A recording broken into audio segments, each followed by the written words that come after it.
I'm not kidding when I say this. Not only should WWE try to figure out a way to do a premium live event in Paris, France, but if I was AEW, I absolutely should immediately consider having an event in Paris, France. Seriously, Bailey, everybody that was on that show have all commented on how unbelievable that crowd was over the weekend. I know a lot of you out there were paying attention to moments like this.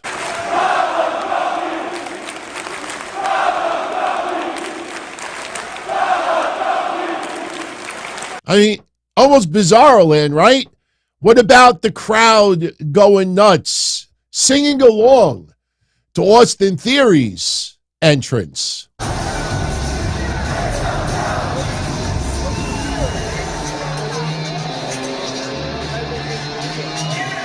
Probably would have helped if I started it from the beginning, right? Look, you could see the footage online. Paris, France, man. I'm from New York my entire life. The New York crowds are notorious. The Chicago crowds are notorious. Saudi Arabia crowds are notorious. I watched so many clips from Paris, France. Seth Rollins, that gave me Fandango vibes. Does anybody remember the subway when Fandango's music came out? Oh, man. And serenading him in the building for 10 minutes, man. Bravo to Paris, France, man. They showed the rest of the wrestling world how much they appreciate wrestling, especially when you come to that area.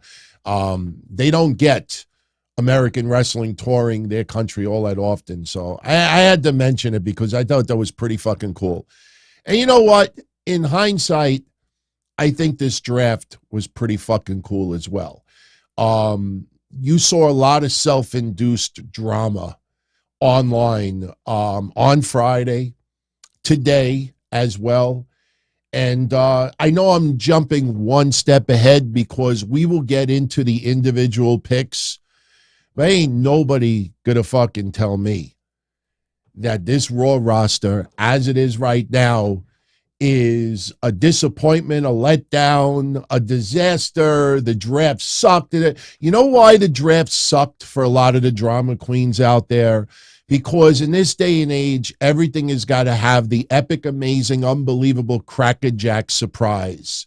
You look at SmackDown's ratings, and they have been excellent. 2.4 million, 2.5 million, 2.1 million, 2.3 million. Long gone in recent memory of the days where they couldn't break 2 million. Especially when you have so many alternatives to watch pro wrestling outside of being live. You look at this, and they're going to have a world heavyweight champion coming soon. So how do you tell me that everything has got to be flipped upside the fucking down? And if it's not, it's a failure. There's an old saying, if it's not broken, you don't fix it. SmackDown did not need much of a fixing. In fact, I got news for you. I don't even have to look at notes. I'm looking directly at you. Do you know who was drafted from the Raw roster to SmackDown tonight? We're not talking NXT. Do you know who was moved from Raw to SmackDown? Just 3 people. Austin Theory, Asuka, and Rick Boogs. That's it. Pretty deadly, pretty awesome. They're going to SmackDown. Cameron Grimes, finally, going to be back on TV. I tell you, if you go back, if you haven't checked it out yet, now's the time to do it. You'll have a lot of fun. How did Don Tony and Kevin Castle do on the predictions? We did it last Tuesday, and keep in mind, when we did it last Tuesday, that was before WWE announced that only a select group of people would be available for Friday and available for Monday. Don't worry. Cody Rhodes will be traded to SmackDown. he negotiated a trade to go to SmackDown when it's time for him to feud with Roman Reigns. Now is not the time. When the time comes, he will negotiate a trade to SmackDown. A lot of people are up in arms like, why is Brock Lesnar a free agent? Why is Omos a free agent? Mustafa Ali, Dolph Ziggler. Why are they free agents? Well, it's very easy to answer. Brock Lesnar is a special attraction. If they need him to do an event on SmackDown, he can. If they need him to do an event on Raw, he can. Brock Lesnar being a free agent, crowd booed at it. Of course you're going to boo at it. That's not a popular thing. Brock Lesnar is a heel right now. You know, if I'm a WWE fan and I go to a SmackDown event, getting Brock Lesnar once in a while is pretty fucking good. Omos is still a project. Omos, I know, has been there for a little while. But it hasn't been that long since he was on Raw Underground. And if you pay attention to what Steve Austin has said, The Undertaker, and several other Hall of Famers, how fucking high they feel Omos's value could be, you know, that's some pretty high regard. You don't see a lot of these Hall of Famers really, you know, given their high praise like that, especially to someone where if you pay attention to the noise, the fuck is he facing Seth Rollins on Backlash for? Well, why not? You know, I didn't want the match. I admit it. I didn't want the match. But Omos is a work in progress. So by him being a free agent, they could test him on SmackDown. They could test him on Raw. Von Wagner has no storyline. Von Wagner's claim to fame is come Tuesday, come Tuesday, come Tuesday. So you don't commit to Von Wagner yet. By the way, Von Wagner, big man. Omos, big man. Brock Lesnar, big man. Did you see the fake news over the weekend that Mustafa Ali was going to NXT? I was hoping that it was legit. It's not legit. Maybe that changes. But if you remember, even Saturday's show, I said I thought Mustafa Ali going to NXT would be fucking great. I think there's few people in NXT that absolutely could benefit from Mustafa Ali, maybe doing a little bit more of what we thought Apollo Crews was going to do. So, again, you know, WWE is doing record revenue right now, record numbers. There was reports tonight that the events that they did in Texas this past weekend broke all-time records. Did you see anybody saying, oh, I went to the show, it was $450 a ticket? You see anybody out there complaining about ticket prices? Just suddenly, you know, feels like overnight. It feels like out of nowhere, like they're just raking in the cash, and it's not just the stock market. You know, why would anybody in their common sense right mind think that you just turn the house upside down and just shake the whole fucking thing up? What, to please the complainers? To please the drama queens out there? To please those who will never be satisfied? You could give a baby bottle, and that baby could become 800 pounds, bigger than Yokozuna, and the baby's not even 4 months old yet, and you take the nipple out of the mouth and the baby cries. Even you just drank a fucking gallon of milk, you fat fuck. Yeah, I know, I'm fat too. You know, and the baby will still cry. There's nothing that you can do online to shut up the babies unless you give them a job. Plain facts. Unless you give them a job within the company, they will complain until the day they die. And as long as there's a lot of other drama queens out there that want to yell and piss in the wind and cry and complain and everything is sucks and this and that, why do you think I always have fun doing these shows, and I try to have you all have fun on these shows as well? Because if you go into this, you know, maybe it's a little more boring to, you know, not shit on everything.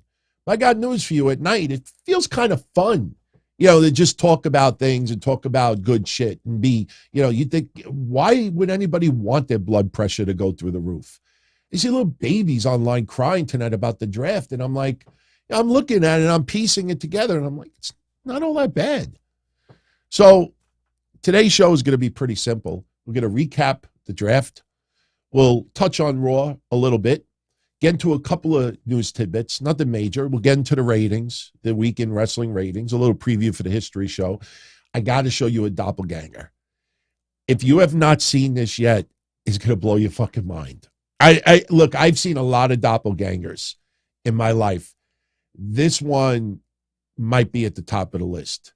If you didn't see it yet, I will show you. Maybe I'll show you in a moment. By the way, I might have a name or two missing here, but I kept a list, a checklist of all the wrestlers that were available. And again, I still don't get it. Why are so many people fighting online that they had no idea that Roderick Strong was a free agent? I joked about it over the weekend. Kevin I, last Tuesday, Kevin I on the show, the draft predictions, 5 minutes into the show. We're not going to talk about Roderick Strong because we heard he's already gone from the company. He's released. I thought that was common knowledge by people out there. Do you know why I think people are making such a big deal about Roderick Strong showing up in AEW? You know why? Because for the last couple of months, they didn't give a fuck about Roderick Strong. They didn't say, oh, why is he in limbo? He should go to AEW, reunite with Adam Cole, and he should do this. Nobody said a fucking word about Roderick Strong.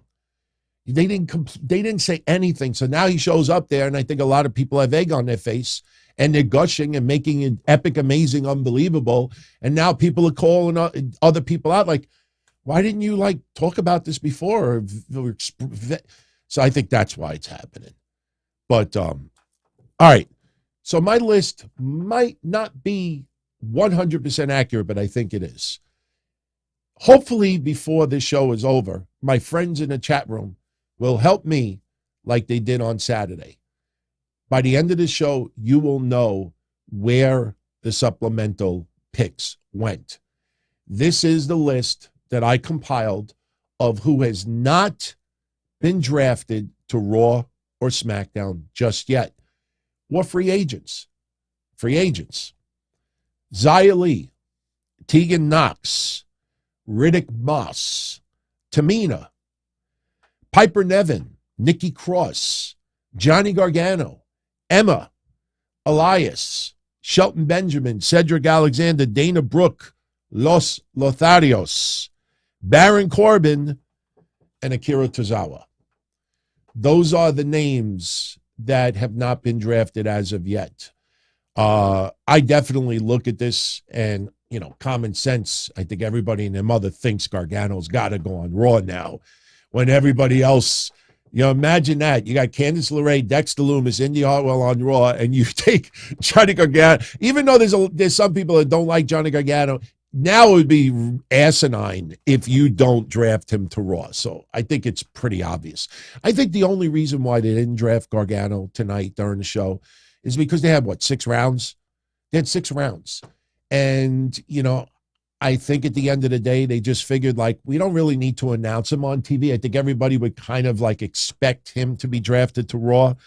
I definitely see, I think Cedric and Shelton Benjamin, I could see them popping up in NXT. I know that sounds like a major downgrade for some people out there, but, it's not as bad as it sounds when you think about it. Now, the most interesting thing about going into NXT tomorrow is that both women's tag teams that are fighting for the tag team championships tomorrow in NXT are drafted to WWE's main roster. You got Alba Fire and Isla Dawn that is on the main roster now. They are the current NXT Women's Tag Team Champions. You got Katana Chance and Kayden Carter who are fighting to regain those titles tomorrow, and they're drafted tonight on Raw. So now you got to start thinking to yourself, are we going to get a mystery tag team to show up tomorrow and have an impromptu match and take those titles from Isla Dawn and Alba Fire? Maybe we get Nikki Cross and Piper Niven. It's not as crazy as you think. I mean, let's be honest. Nikki Cross, everybody expected Sanity to reform. Just because that emoji with Elmo, thank you, Triple H. You're righting all the wrongs that Vince McMahon did by releasing all these people. And maybe they looked at it and like, you know what? I don't know. Look at the Viking Raiders. Sanity is a good. You don't know. For all we know, they would still debut in the future. Remember all those vignettes that Nikki Cross was doing online with chalk and crayons and drawing and little Easter eggs? And where did that go? That went nowhere. It went nowhere. Maybe Sanity reforms in NXT. Maybe you get Sanity versus Gallus. I pitch ideas because I like NXT. I follow it. So I'm wondering if we get a surprise women's tag team to show up in NXT tomorrow and end up with those championships. Could be 2 people on this list. Maybe, maybe not. But if you look at that list, really, that I just mentioned, who on that list really is going to make that big of a deal? Actually, I got news for you. By the end of the show, we will actually know where everybody's going. So maybe this is all for naught. All for naught. All right, we're going to also do predictions for Backlash tonight. We got 7 matches announced. I think some of the matches are very predictable. Some of them have me really up in the air as far as who's going to win, who's going to lose. Now, with Brock Lesnar being announced tonight as a free agent, there goes everybody's number one pick. We don't want Brock Lesnar just regulated to Raw, so we got to choose a free agent. So by doing a free agent, now one of our future stars could be the number one pick. It ain't like 13 years ago when Kelly was the number one pick. That is true. Go look it up. Rhea Ripley announced as the number one pick for Raw tonight. Austin Theory announced as the number one pick for SmackDown. Soon as Gunther went to Raw, you pretty much knew that Theory was going to SmackDown. In fact, I posted a little sausage tonight. I'll give you a little spoiler. If you go back and you check out or revisit the predictions that Kevin and I did last week, we got almost everything right. One of the names that we did get wrong was LA Knight. I honestly thought LA Knight in that tournament for the World Heavyweight Championship. Did I think he was winning it? No, there's only one person that should be winning that World Heavyweight Championship, and his name is Seth Rollins. We had a 10 or 15-minute conversation about that last week, and I was very surprised over the weekend how many people kept asking me the question, do you think Cody's going to win the World Heavyweight Championship? Who do you think is going to win at Night of Champions? Seth Rollins. It's Seth Rollins' title to lose. Seth Rollins, if you weren't convinced last Monday, you have to be convinced tonight, unless you are forcing yourself to be in denial.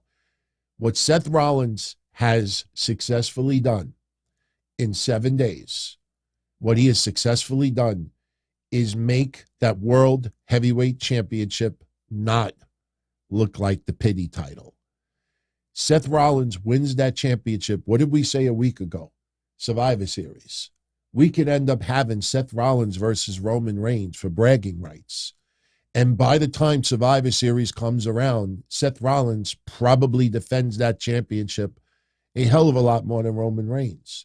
Seth Rollins arguably may put in better matches than Roman Reigns. Roman Reigns is more psychology.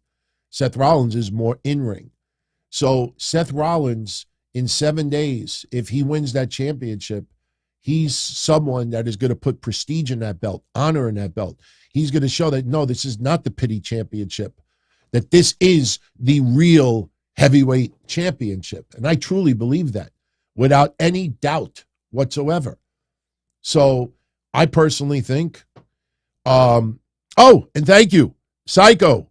Thank you. Johnny Gargano just been drafted to Raw. So yes, Johnny Gargano, Raw. So we got that one out of the way. Let's keep them coming. And I like that. Put at Don Tony Show in your thing. When you post a draft pick this way, I could shout you out, whoever does it. But thank you, Psycho, for that. So Seth Rollins in 7 days has sold me. And Cody Rhodes, if you notice, Cody Rhodes still not acknowledging that World Heavyweight Championship. He didn't mention Roman Reigns' name tonight. But he did say, Brock doesn't need to win Saturday. I need to win. And if I lose, then everything about finishing the story is a failure. And I have to go to the back of the line, and I'm not going to the back of the line. Never saying the words Roman Reigns. Yes, never saying the words World Heavyweight Championship as well. Never mentioning those words. So indirectly, you don't have to say it to say it. You read between the lines. Cody Rhodes has got to face Roman Reigns. That's the match that everybody expects. He is the guy that everybody expects to dethrone. So, even though Ninja did not hashtag it, but I still saw it. Thank you very much for capitalizing that. Heading to Raw. Angel Garza, Humberto Carrillo, Akira Tozawa, Piper Niven, Tegan Knox, Riddick Moss, and Emma. Wow, so they're going to put Nikki Cross on SmackDown? Really? All right, and Xia Li, poor Xia Li. I'm telling you, in recent years, the greatest vignettes to come between NXT and the main roster. You look at vignettes from NXT and the main roster, nobody had better vignettes hyping her up. Those torture videos that they did in NXT were amazing. Then they did the, I fight for my family, my landlord, piece of shit. Remember all those things? And look where it's gone. Maybe Xia Li does need to go back to NXT. All right, let me show you the doppelganger. Let's get this out of the way. My friends, I got to give a major shout out if somebody could tell me who that. Does anybody know who that is? Anybody know who that is? I'll give you a hint. He's a football player. I'm sure some of you saw this over the weekend. Now, you look at this guy. I'm not going to say his name yet, but if you look at this guy, hey, he's a football player, good-looking guy. Doesn't look like any wrestler, right? He doesn't look like anybody.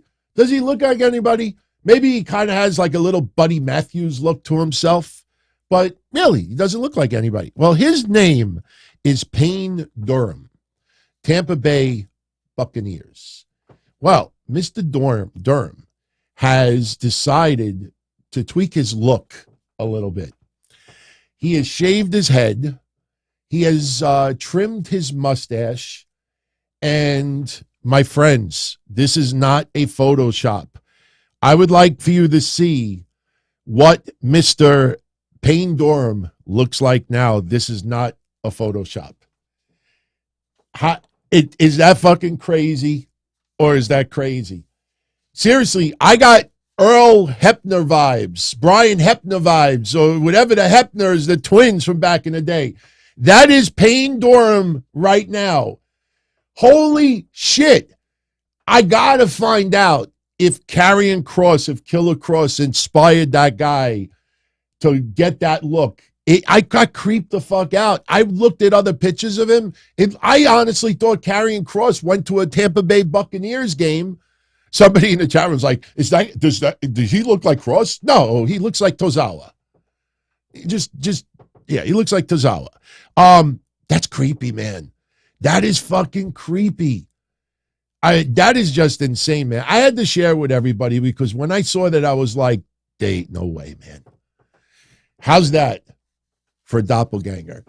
I thought my Bryan Danielson, Jim Henson doppelganger was pretty fucking funny. Remember that one I posted on Twitter? Jim Henson with the Muppets. It looked like Bryan Danielson. Nobody ever picked up on that. That's a fucking doppelganger. Payne Durham, I hope he's a WWE fan. We got to get him and Karrion Kross to take a picture with each other. Thank you, Michael Gonzalez. Holy shit. Grayson Waller to SmackDown. You know what that means? That means it makes this tweet even funnier. Grayson Waller, a little savage tonight on Twitter. The NXT roster is so cringe, acting like they're in the audience on a daytime talk show. Mandy Rose thought that was funny. And it is funny. Grayson Waller is on SmackDown. That is fucking awesome. Thank you, Michael Gonzalez, for that. Thank you, Michael Gonzalez. With all due respect, you know what? No. All right. Little Dax Harwood. I could see that. Maybe if Dax Harwood and Karrion Kross had a love child. Okay. But that's crazy, man. I saw that and I was like, wow. Grayson Waller on SmackDown, that is fucking awesome, man. I got to update the synopsis after the show is over. Grayson Waller, remember I said he's going to leapfrog Braun Breaker and Carmelo Hayes? That guy, I'm telling you, when he first came into NXT, it was like if Vanilla Ice and John Cena lived in Australia, picked up on the accent, had a love child, and was as annoying as fuck. That would be Grayson Waller. Grayson Waller just slowly kept doing his thing. And you saw how hard that guy was working in the ring. And he was backing his shit up. And it just, I'm telling you, that guy, I just picture the promos pretty deadly. You know, they're kind of like the UK white annoying version of the New Day. I mean, I just see it already. I mean, Grayson Waller is going to probably have a talk segment on SmackDown. And look, I posted it earlier as sausage. It's not hard to figure it out. LA Knight being on SmackDown, which is one that we got wrong. But now you think LA Knight versus Austin Theory. Give me it. Don't give me Roman Reigns versus LA Knight because we know what the outcome is going to be there. Ain't no way LA Knight is dethroning Roman Reigns anytime soon. You look at these rosters, there are so many new and fresh feuds, and even some feuds that might have been teased in the past, but now you could go full-blown with. I could see Bobby Lashley maybe having a feud with Roman again. I could see, LA Knight with a bunch of people on SmackDown. I kind of wish he would have been on Raw, though, because of 3 hours. There's so much more, especially if that third hour gets a little bit more adult-oriented. I could see LA Knight really getting a little vicious on the mic. But Odyssey Jones to Raw. Okay, interesting. Odyssey Jones. Okay, here's some more Raw picks. Dana Brooke, Nikki Cross. You could add them. Jinder Mahal, Sangha, Veer Mahan. That's the team that Kevin and I said last week. They got to go to the main roster. They have nobody really to. I tell you, in hindsight, I'm a little surprised the Creed brothers. Not yet. Not yet the Creed brothers. I will say this about Braun Breaker. I've said it before. I'll say it again now. The reason why Braun Breaker is not fully drafted to the main roster yet, and look, by the end of the night, could still happen. But the reason why it hasn't happened yet, and there's no controversy, it's not WWE soured or anything like that, or they have no plans. Braun Breaker has never ventured in heel territory. Braun Breaker never wrestled on the indie circuit. Braun Breaker, even though he's got the Steiner genes in him and he is killing it, still, if you're going to bring him to the main roster, especially as a heel, you have to, test it out. You have to acclimate him. It's got to come off as second nature. And Braun Breaker, I'm sure there's been many times in his private life where he rehearsed it and played around with his friends and family and cut Scott Steiner promos and Rick Steiner promos as a heel. But until you do it in front of live crowds, that's how you test it. Braun Breaker only turned heel, a month ago? I mean, a lot has happened in a month. So let him develop a little bit more. No rush. There's no rush. Again, people will complain because they got to have that crackerjack surprise. Everything has got to have a surprise. It's got to have some type of emotional chemical reaction, a chemical high to it. And if it's not, oh, this sucks, this sucks, this sucks. What a letdown, this sucks, this sucks. Yeah, I'm not interested in that. So Grayson Waller, very, very interesting, man. Interesting. So thank you to everybody who was sending over some picks. So we got pretty much the gist of everything. So let's quickly run down the draft picks that we did see on Raw tonight. And as I said earlier, not many Raw wrestlers jumping to SmackDown. SmackDown pretty much kept their core. The bloodline as a whole kept on SmackDown. you see some of the important elements kept on SmackDown. You see Charlotte Flair kept on SmackDown. Ronda Rousey and Shayna Baszler, that was a pick Kevin I said last week, has to go to Raw. Has to go to Raw. That third hour gives you a little bit extra freedom to play around a little bit. So let's run down these picks, and then we'll get into, a little bit of a Raw recap. We'll do Backlash in a few moments, and we'll touch on a few other things as well. So, actually, let's do it like this. Okay, so number one draft pick, to no surprise, Rhea Ripley. Rhea Ripley and the Judgment Day stay on Raw. And by the way, I got a little announcement for everyone. Check it out. I got a little announcement. It's very important. I mean, it's very generous, and it would be disrespectful if I didn't mention it. Remember last week, we did a contest, and we gave away this Matt Riddle signed photo, this Matt Riddle autographed card, and this Matt Riddle autographed WWE hat. Sticky Fingers Frank won it. And I got a really nice email from Frank. And he basically said to me that he played for the thrill of winning, but he's not the biggest Matt Riddle fan.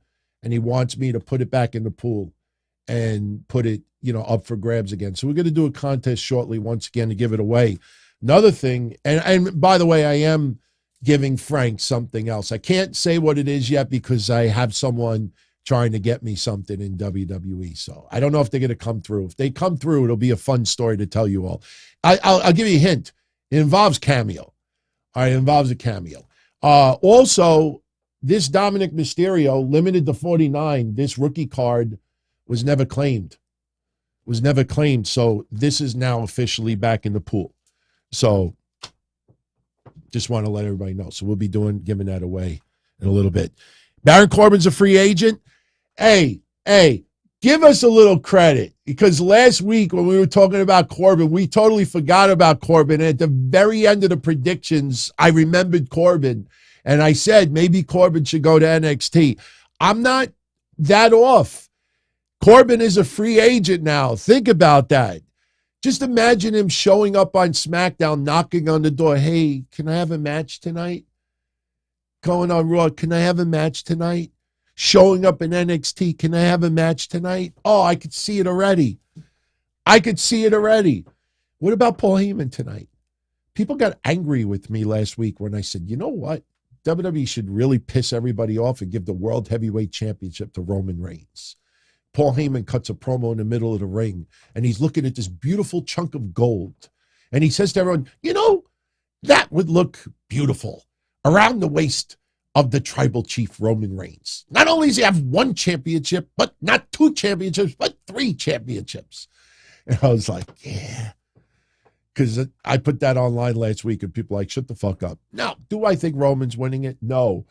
But boy, would that be fucking funny if they put Roman in the tournament at Night of Champions just because of name value. I mean, I could see it coming down to the wire, but it's not going to happen. But I'm telling you, man, what we talked about with Baron Corbin last week was not just to make fun of Corbin. Yeah, I think him popping up in NXT would actually help him. And let me tell you something. Jinder Mahal, when he came back to NXT, he actually was warmly received, because a lot of people felt that he was going back there to help boost Veer and Sangha a little bit. But those two guys stuck out like a sore thumb because they're so fucking huge. Indus, Sher are meant for the main roster. So now they're going back to the main roster as well. So, let's see what happens next week. So anyway, let's run through these picks pretty quickly because, like I said, we really don't need to spend a whole lot of time on it. Rhea Ripley staying on Raw. Now it's pretty obvious that the titles will be swapped. And I know that pisses off a lot of people, especially because of Bianca Belair. Bianca Belair, why wasn't Lita drafted? Check out our show last week. The only reason why they kept Trish Stratus drafted is because they're going to tease a feud with her and Becky Lynch. So, Elias is a free agent. Thank you, Psycho. Elias, breaking news. Elias, a free agent. I'm fine with that as well. Let him turn heel again. Let him show up on SmackDown with his fucking guitar putting down the crowds. But Rhea Ripley, look, she has only been champion for about a month. So her reign is not that long. A lot of people feel like, wow, Bianca Belair's reign is going to come to an end as Raw Women's Champion because she was drafted to SmackDown. I don't like title swaps. I don't like that at all because you are forced to reset the reign. But keep in mind that the number everybody wants to talk about now is combined reigns. Roman, it's different. But, understand something. And last week when we talked about Roman, and people were trying to figure out what's going to happen with the two championships. And it was so easy. People turned it into controversy when it was not needed. You have one belt that I think as of today, it's 392 days.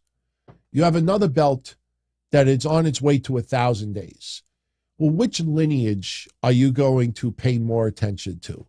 The belt that has 392 days of a reign or the other one that is like 970 around there? No, you're going to go for the one that's approaching 1,000 days. So now the other title at 390 days really doesn't matter as much. So you look at the women's championships, even though Bianca Belair's, title reign as Raw Women's Champion comes to an end, but people will combine her SmackDown reign with the Raw reign, and people will still keep it going. So at the end of the day, it's not, the end of the world, everyone. And by the way, did you pay attention tonight? Bianca Belair giving us some seed planting that will definitely sprout a babyface turn for Io Sky. Because tonight we had Bayley and Dakota Kai teaming up to beat Liv Morgan and Raquel Rodriguez in a non-title match. Once again, we always pointed out on these shows, people still haven't caught on to it. My biggest pet peeve of Triple H heading creative, I've said it since August of last year, and it happens almost every other week. No one else brings it up, and I'm going to bring it up again tonight. The baby faces look like morons. I don't know what it is. I mean, I know what it is, but Triple H has this creative fetish that baby faces turn into dumb fucks in their match, that they don't have the awareness of what's going on, clueless.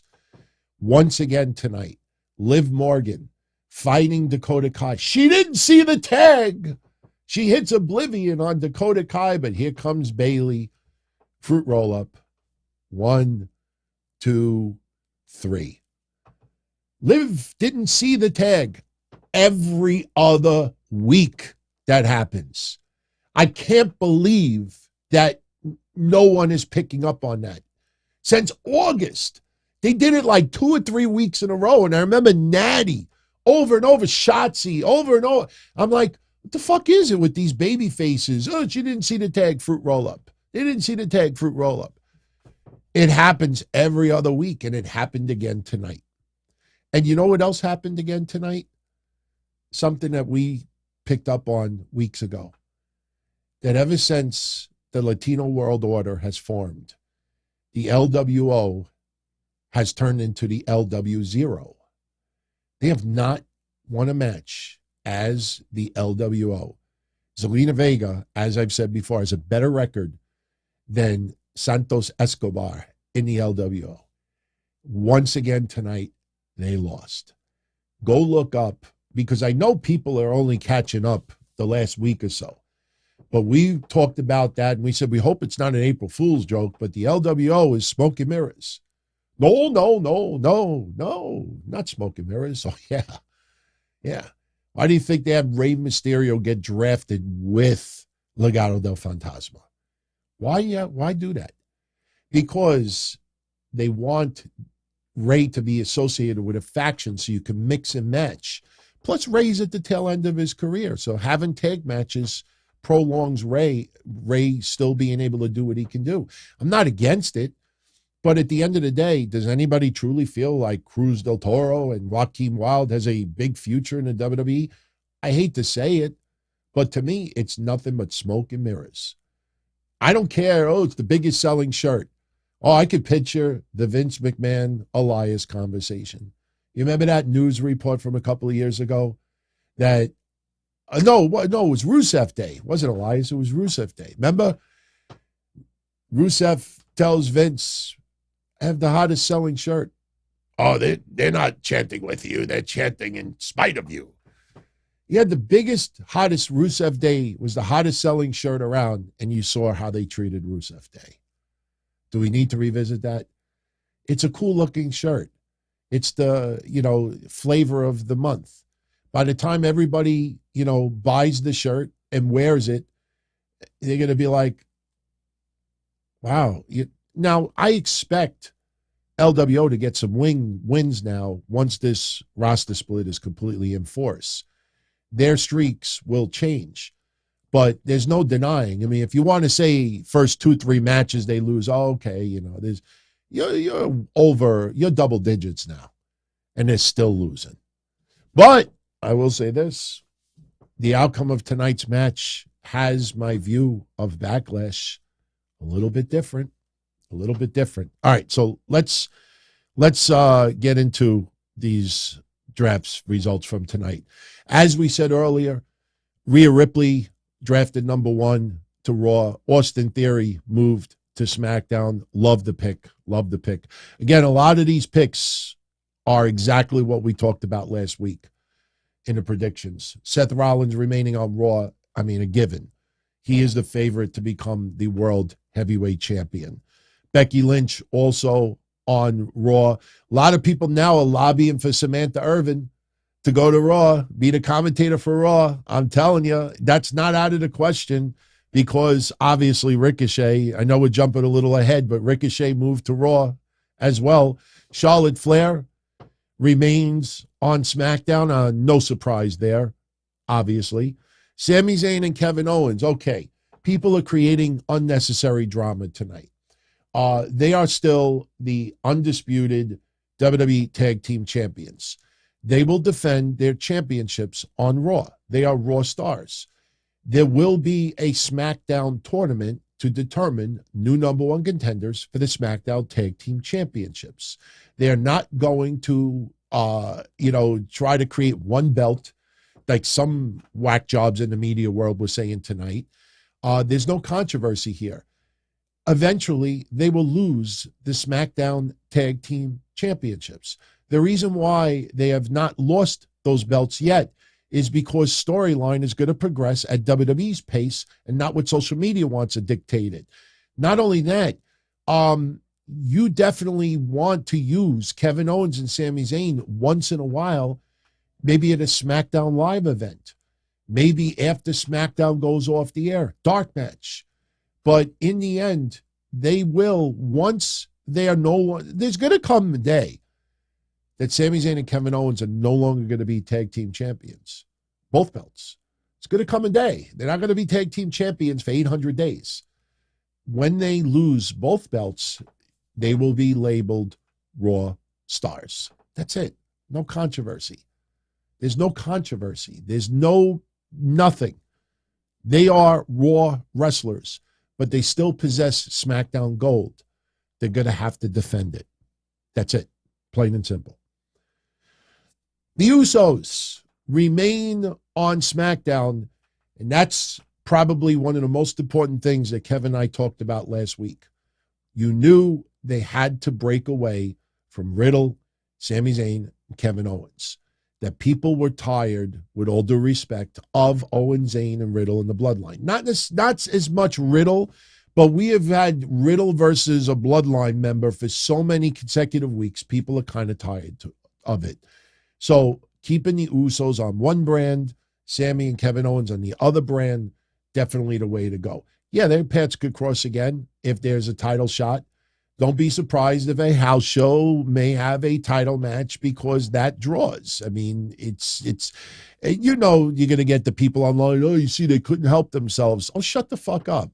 Fans live in attendance get to see a match that they enjoy seeing. That's how I look at it. So the Usos on the different brand, definitely the way to go. The Judgment Day. We wanted Finn Balor, Damian Priest to stay on Raw. Dominic and Rey Mysterio on separate brands. That was the way to go. So now the Judgment Day are forced to feud with different people. And by the way, Dominic getting nuclear heat tonight. Loved it, man. Loved it. Dominic Mysterio just killing it in his role. That crowd wants Dominic to get his ass kicked. That is not go away heat. That is nuclear heat, and that is fucking awesome. I love it. I've been singing the praise for Dominic for a long, long time. Never in a million years did I ever think that he would adapt as good as he has.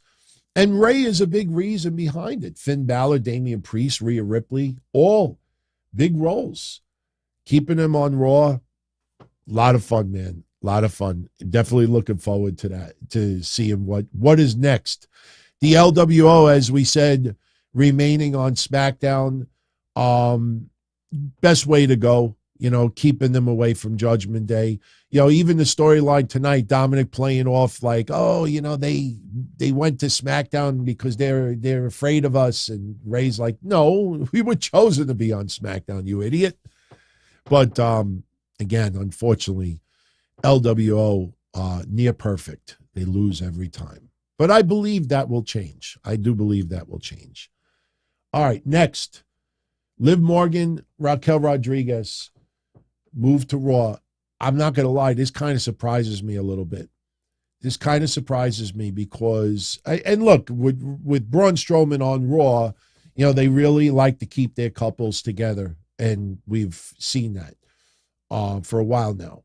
But, you feel like Liv Morgan might get lost in the shuffle a little bit on Raw. I mean, if you just take a step back and you look at that Raw roster right now, and I think I still have the picture here.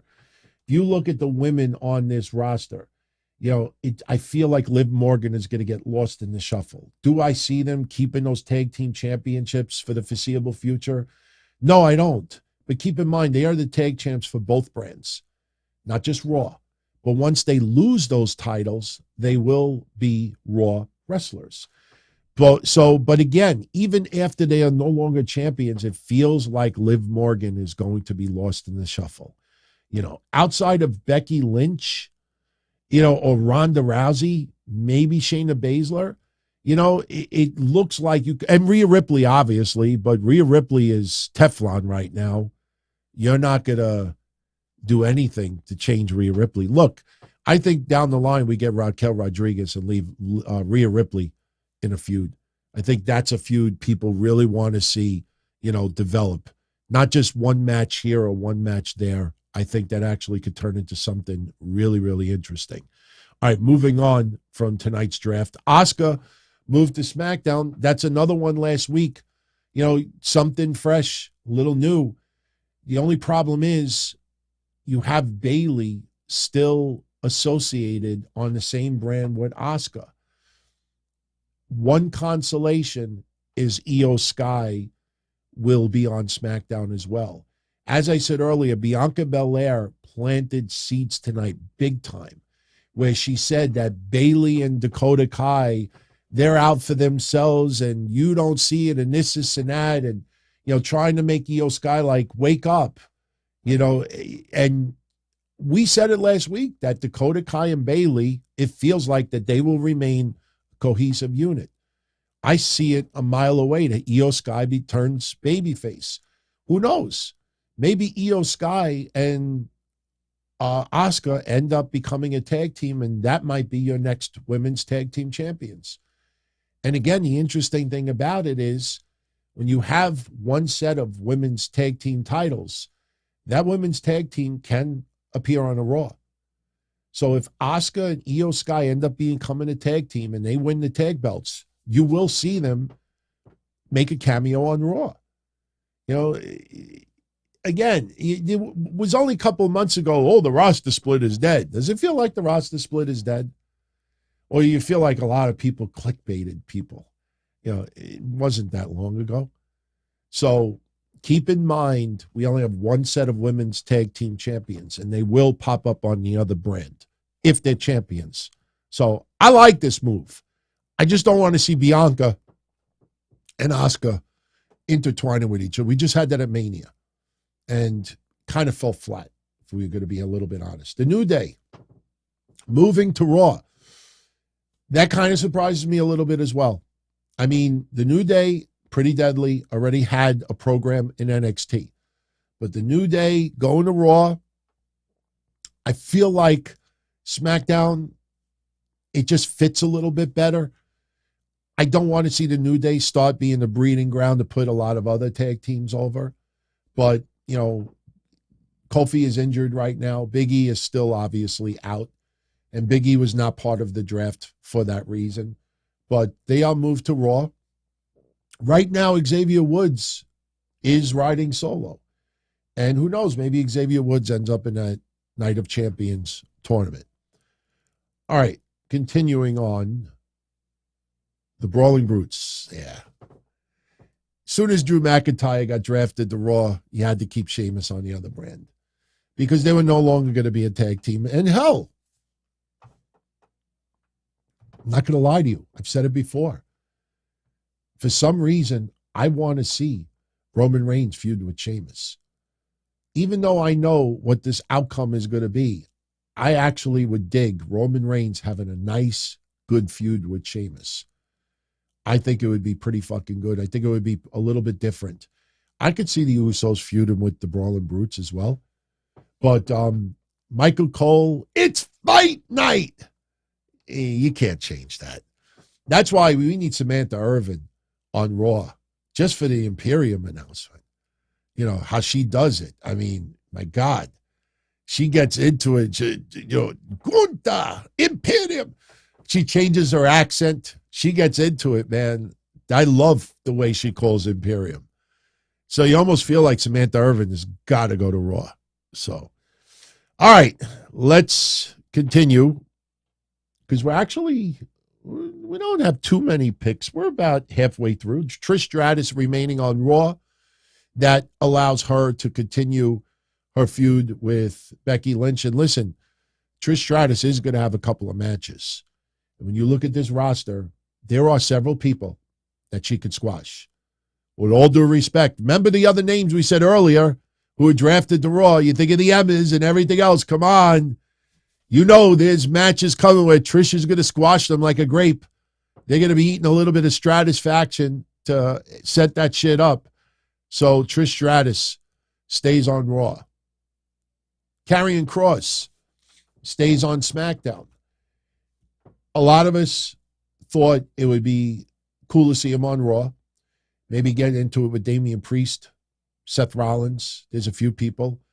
But as you see right now, especially with Odyssey Jones and Braun and Bronson Reed, which we're going to bring up in a moment, there's some big boys.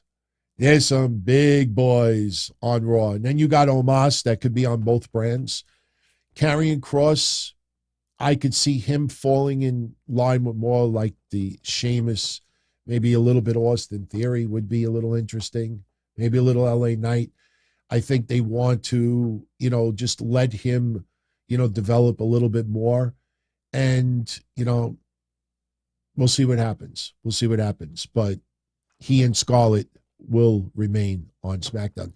And look, with Shinsuke now being a Raw wrestler. Oh, and by the way, we'll mention Shinsuke kind of got the phrase wrong earlier tonight when he was talking about the Miz and Miz's tiny little things.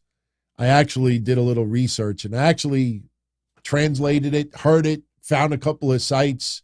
So I'll tell you what actually the phrase is. But Ronda Rousey, Shayna Baszler moved to Raw. A lot of people think that they are the next women's tag team champions.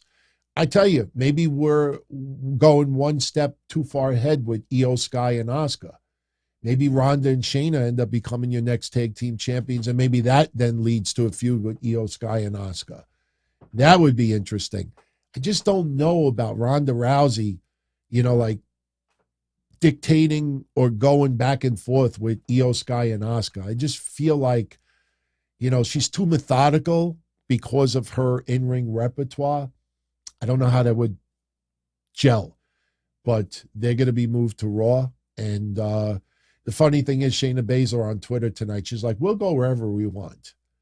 So, yeah, they'll just stay on Raw for the foreseeable future.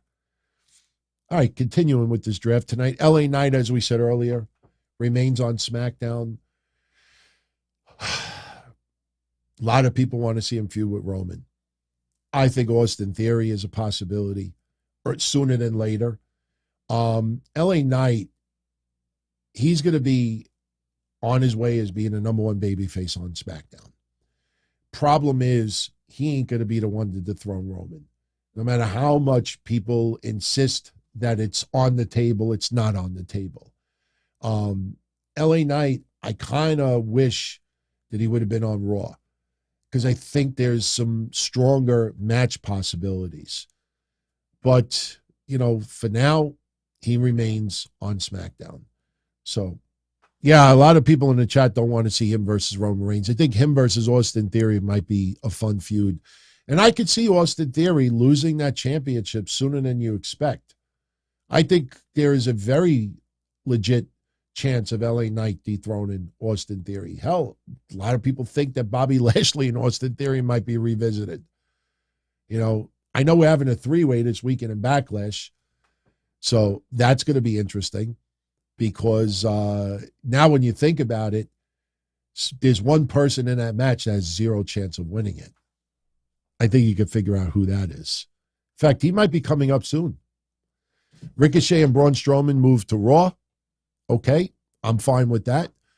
We'll see where it goes. Braun Strowman, a lot of people think that he's destined to go singles once again. But him and Ricochet have been a fun little tag team. It's a shame what happened with Braun with the concussion, a couple of weeks ago. But, I like their work together. They beat Alpha Academy tonight. And Ricochet, basically using Braun Strowman for extra leverage for Senton, which was impressive. They help each other. They feed off each other. And honestly, I think Ricochet is fitting in better now with Braun than without Braun. A lot of people always feel, oh, Ricochet's got it. He's got it. Why don't they push him? They always seem to just put him to a halt. I think him with Braun actually helps Ricochet go to the next level. So, all right, continuing on. Shotzi to SmackDown. Not much there, let's be honest. She's trying. She's a character. I think on SmackDown, she, has her little role, but you see the Biancas and the Charlottes, and, I don't know where this goes. In fact, would not surprise me if Xia Li ends up on SmackDown as well. I think her name was omitted in the list earlier today. So, all right, so Shotzi remains on SmackDown.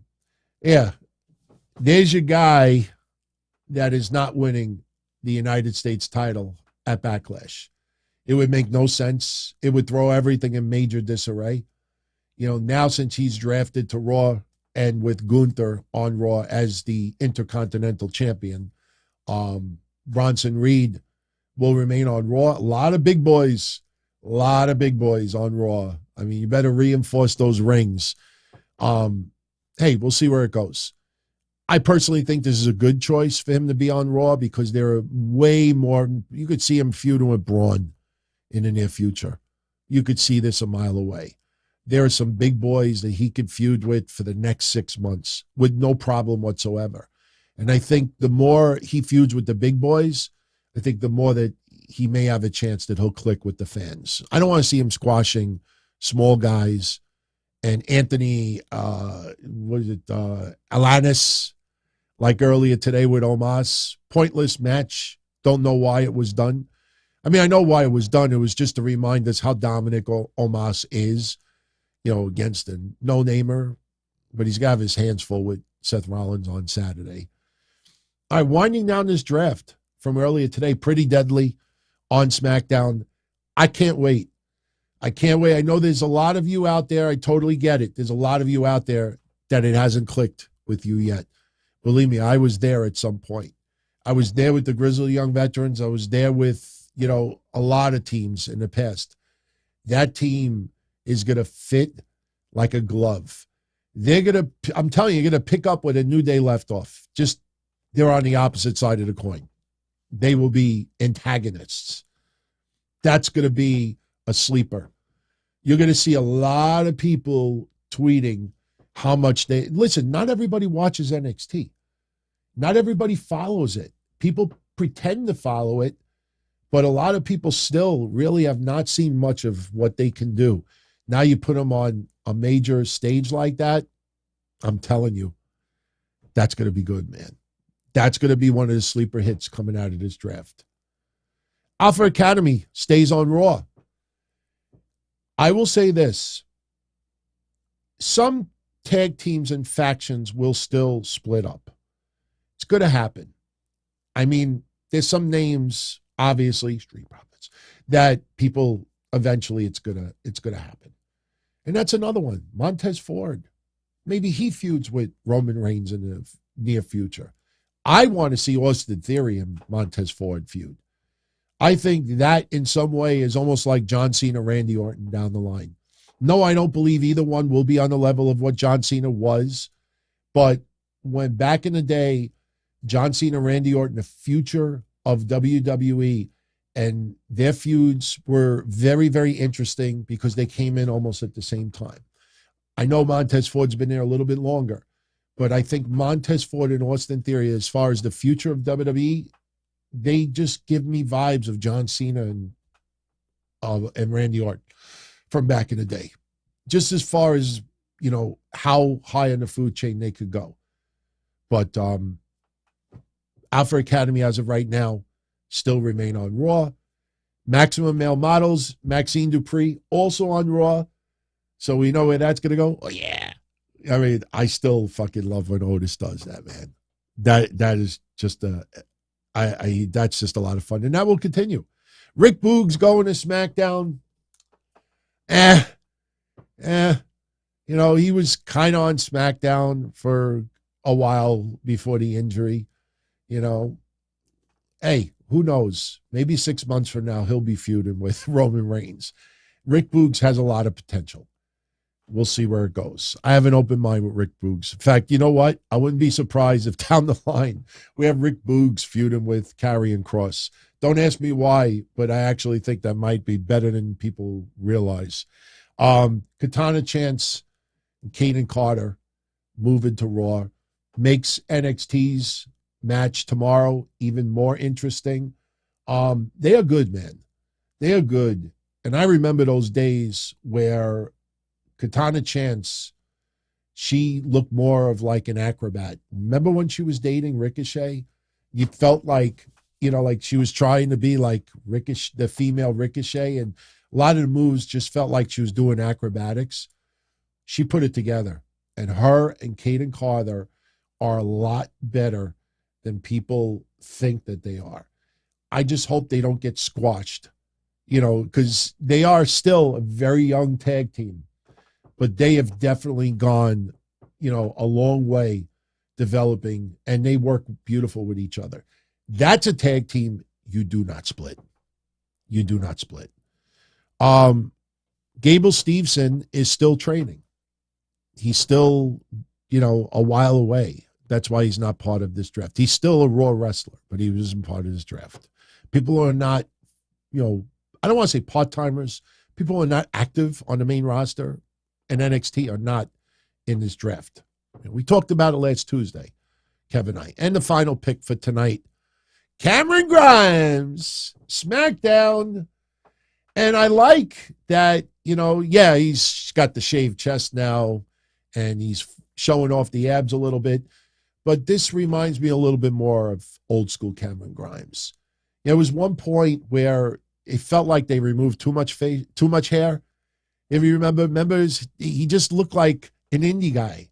He just looked like a regular indie guy. There was, I mean, I could see getting rid of the hairy chest and stuff like that, but he's more back to how he should look. I actually think Cameron Grimes might be a sleeper hit on SmackDown as well. The big question is he going to be a heel or is he going to be a babyface? And listen, you know, as Psycho is saying in the chat room right now, I think he starts as a babyface.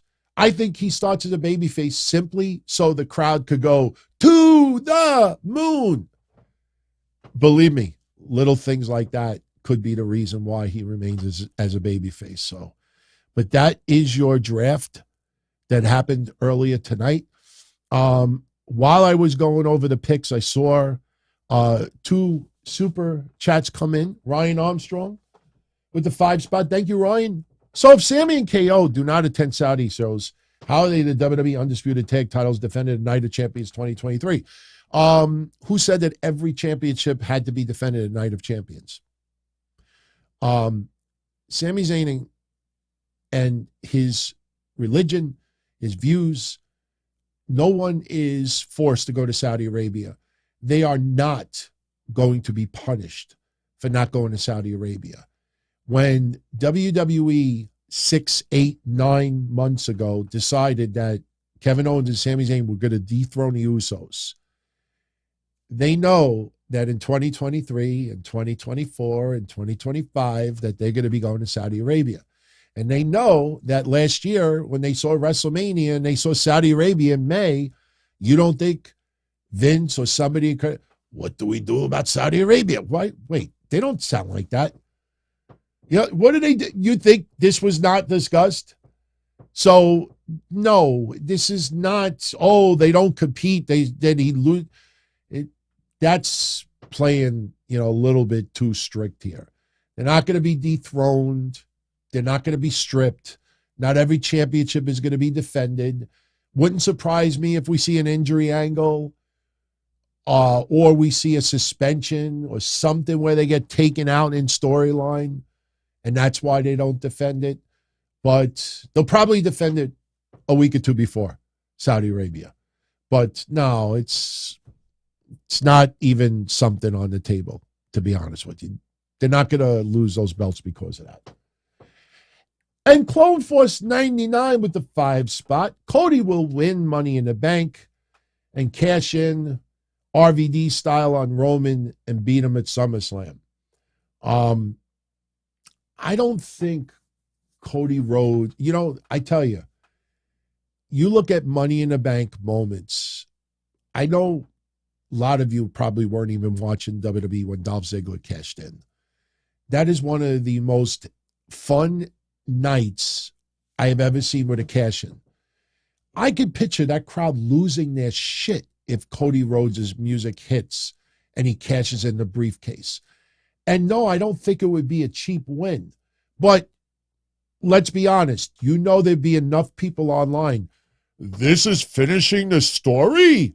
Cashing in a briefcase while Roman Reigns was incapacitated? That's not finishing the story. Dusty wouldn't have done that. That's the only reason why I don't think it's going to happen. Because so much of what we're watching right now is Dusty. Even his promo tonight. I mean, there's a lot of Dusty. See, when Cody said in a promo with Roman about a month ago, I'm fine if we don't mention Dusty again, because they don't want to make it obvious. But if you watch the documentary, if you grew up, if you're old like me and you grew up on a little bit of Dusty, you already know where a lot of this goes and where it falls into place. And believe me, you look at the parallels, and yes, this is the 2023 edition of it, and it's going to be definitely different in some ways. But Cody Rhodes is going to earn it. Remember what he said tonight. He's got to earn it.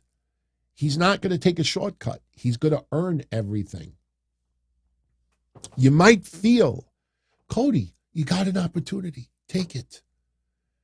Take it. Nope. That's not me. I like your idea for almost anyone else on the roster. And I picture that crowd. Could you imagine if Roman gets laid out by somebody and all of a sudden you hear boom, boom, boom, boom. Wrestling has more than one. People would fucking lose their shit. He's got that briefcase. You could, but not with the Dusty tie-in. It's just too many people would be like, cheap way out. Couldn't defeat him at WrestleMania, needed a briefcase to do it. That's why I don't think it'll happen. But honestly, I like your idea. I definitely like your idea. Good one. Definitely a good one. So, Raw tonight, just some quick rundown. Bayley and Dakota Kai over Liv Morgan and Raquel. As I said earlier, once again, the babyface team becomes brain dead. Liv doesn't see the tag. She hits Oblivion on Dakota Kai. Bayley with the fruit roll-up. Match over. We had two segments in the back with Adam Pearce, one with Brock, one with Cody. They were kind of pretty much the same thing. Cody shows up and Adam Pearce is like, Cody, please, we don't want any chaos tonight. And Cody looks at him and he laughs and he walks away. Later on, he sees Brock Lesnar and he's like, Brock, we want to keep the peace tonight. And Brock's like, yeah, sure. He laughs and he walks away. Paul Heyman opens up the show, trolling the fans about the World Heavyweight Championship, trolling the fans about Roman Reigns approaching 1,000 days. And he's interrupted by Seth Rollins. The crowd is serenading Seth Rollins. And Seth Rollins tells Paul, since Paul likes predictions, he's got a prediction that Seth Rollins is going to show what a real champion looks like. That's it. That's it. Seth Rollins is not winning a pity championship. People will look at that title and say, that's a champion. That's what a world champion should be.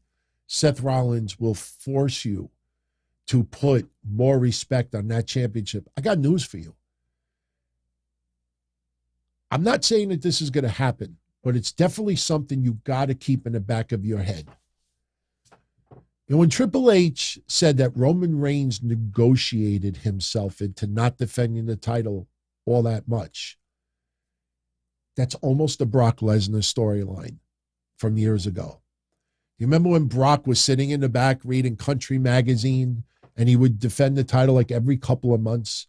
And Paul Heyman would do interviews. He'd go on social media and say that Brock Lesnar should be like Andre the Giant, that he only shows up once in a while. He's a spectacle. And we got so angry at Brock Lesnar never defending the championship. And I used to joke on the shows. I'm like, guys, what do you think Brock's going to do? Brock's going to show up at Raw unannounced backstage. Hey, Triple H, I haven't defended the title in a while. I happened to be in the neighborhood. I was going to go get some, steak, but I was like, hey, I'll defend the title. This one's on me. Put me on TV. I'll fight anybody. Oh, that's the contract that WWE negotiated with him. WWE may force the Brock Lesnar storyline again with Roman Reigns. That Roman may intentionally not defend that title all that much. Because the less Roman shows that he's a true champion, the more Seth Rollins comes across as a true champion. So Roman might turn into this extra prima donna, and it might mirror a little bit of Brock Lesnar from back in the day. Remember that, because that may actually come up. When you start seeing the social media activity and the comparisons like, wow, this feels like Brock Lesnar and the way he's doing title, that Roman never defended this and that. Remember, don't blame Roman, just like you don't blame Brock at the time. Blame WWE, blame their creative. They're the ones that put it out there. So Rollins teases that he's going to assault Paul Heyman solo. Sikoa comes out there. There was one funny point where Seth was teasing Paul Heyman. He's going to show he's what a true champion looks like, and Roman Reigns rings Paul Heyman's phone. He's in the ring. And Seth's got the crowd serenading him, so Paul Heyman can't really hear Roman Reigns on the phone. He's like, I can't hear him. Then he says, the tribal chief is getting angry at you. And then Seth threatens to drop him. Solo Sikoa comes out, main event for Raw for tonight. Ricochet and Braun Strowman over at Alpha Academy, as we said earlier. Nice little swan tunnel for Braun Strowman's shoulders for the win. Brock Lesnar comes out and interrupts Shawn Michaels, who was going to announce a couple of draft picks. By the way, tonight we had Teddy Long, Booker T, Sharmell. We had Molly Holly was there. RVD, Eric Bischoff showed up. JBL, I think I said already, Teddy Long. It was fun. Shawn Michaels. Adam Pearce was supposed to be part of it with Shawn Michaels, but Brock Lesnar's music hits before Shawn Michaels could make his picks. And Adam Pearce is begging Brock, please, please, don't do this, don't do this. So Brock hits the ring, he gets on the mic, and he says, Fort Worth, Texas. How does it feel to be in front of the only cowboy in this building? And the crowd is shitting on Brock Lesnar, and Adam Pearce comes out, and he's forcing Brock to leave the ring. Otherwise, 10 security guards are going to take him out. And Brock's like, you need more than that. So another 10 come out. And then Cody's music hits, and you could see it a mile away. Hey, Brock, look behind you. Cody shows up from the opposite side, gets one shot in on Brock Lesnar, and then there's this giant pull apart. I kind of wish they should have brawled a little bit more. I think to the point where the crowd starts chanting, this is awesome. But we didn't get that. We got one shot, and then the security guards broke it up. Felt a little bit watered down. I got to be honest with you. Matt Riddle beating Jimmy Uso with the floating bro. During the match, Jey Uso got banned from ringside because he was interfering. Kevin Owens and Sami Zayn did not get banned at ringside. Riddle, maybe with a little preview of Backlash this Saturday. We did get a little segment in the back during Raw with Paul Heyman, Solo Sikoa, and Jey Uso, where, Paul Heyman earlier in the night said that he'll address the Usos privately about their loss on Friday. Topo Chico. Jey Uso shows up, and Paul Heyman is focused on preparing Solo for his match tonight against Seth Rollins. Jey Uso feels like, okay, I thought Paul Heyman was going to talk to him, and Paul Heyman just, throws Jey Uso aside. Oh, you want the room for yourself? We'll get out of the way. By the way, the tribal chief loves you. So we know that the problems with the bloodline will continue for the foreseeable future. The bloodline will be feuding within themselves. We'll be seeing teasers of breakups, teasers of people fighting each other. That will be the storyline. And that will be the smoke and mirrors of Roman Reigns. I almost said Brock Lesnar. Roman Reigns not having a specific individual feud. Who's going to be the next one to step up? How does the bloodline react to that? Omos over Anthony Alanis. We had a Miz TV segment with Nakamura that I did not like at all, because they showed a video package last week of Nakamura strong style that you felt that they were repackaging Nakamura, taking a lot more seriously. Tonight on Miz TV, it was like that package never existed. And I know Karrion Kross is taking on Nakamura this Friday, but that's their one and done. After that, they're on separate brands. So, Nakamura tonight, it was back to what it was before. And while this is going on, Nakamura says something in Japanese to The Miz, because The Miz thinks that Nakamura would be great as his number 2. And they could be, instead of Shinsuke Nakamura, it could be Miz K Nakamura. So Nakamura says, Chisai Kitama. Chisai Kitama. Chisai Kitama. And crowd is saying it. Miz is saying it. Miz doesn't know what it means. And Nakamura says, oh, it means the guy with the tiny balls. Well, I did a little checking online, and actually it should be Chisana Baru Omotsu Otoko. That is the man with the shiny ball, with the tiny balls. I almost said shiny balls. The tiny balls. But anyway, Kinshasa, the Miz knocks him out. I don't know. Pointless segment. Omos over Anthony Alanis, like I said. Judgment Day, 6-person mixed tag match. Rhea Ripley getting a little offense in on the guys. No offense with the guys on the girls, which still people are still trying to clickbait people that WWE's changing that. We saw that way before Rhea even went in the ring with Tozawa back in the day. But they cut a promo hyping up Backlash.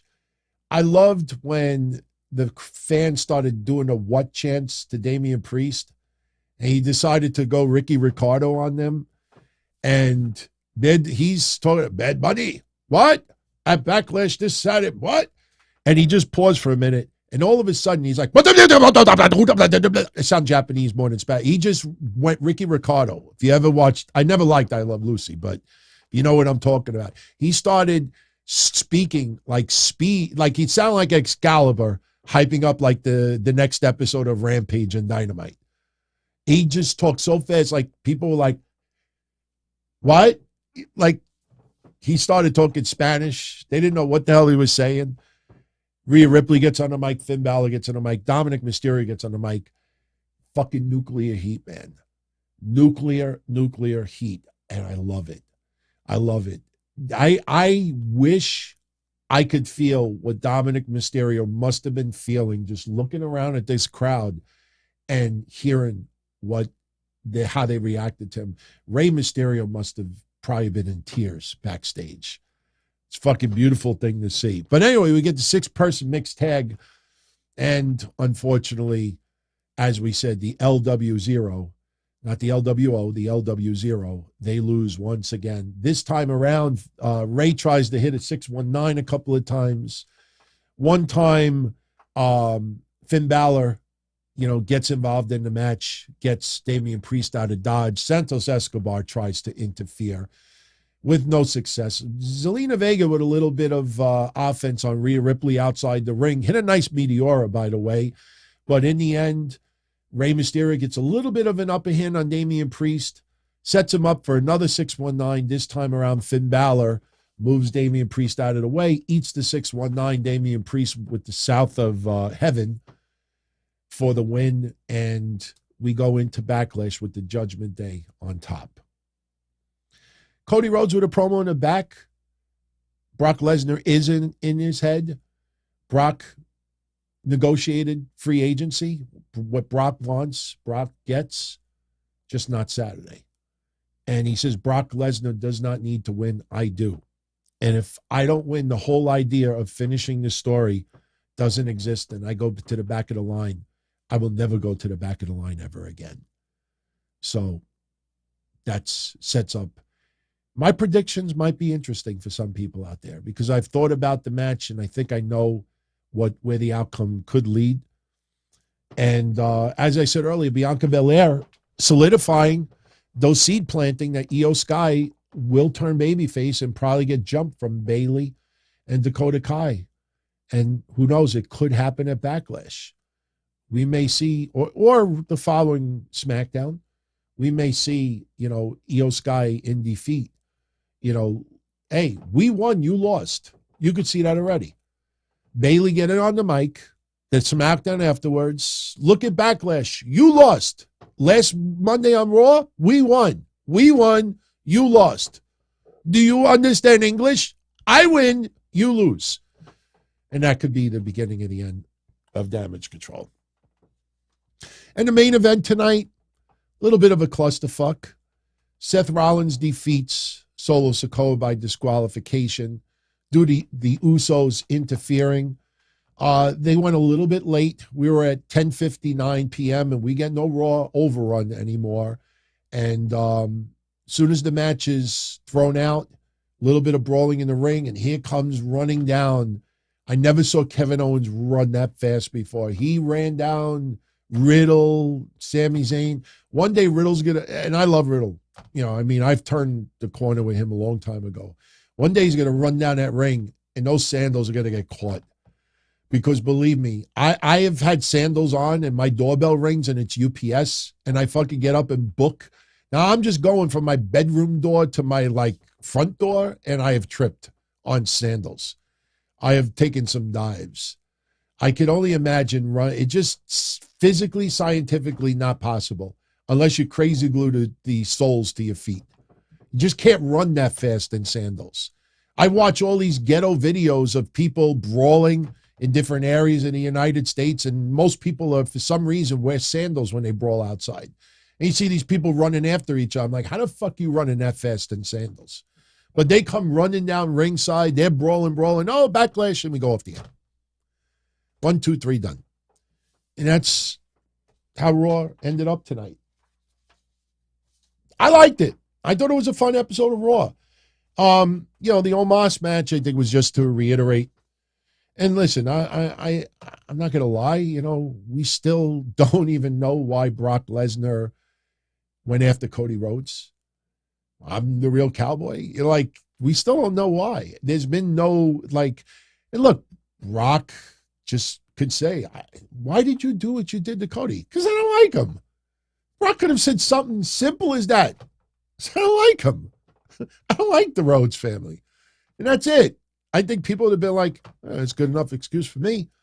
So we still don't even know why that happened, but it's happening.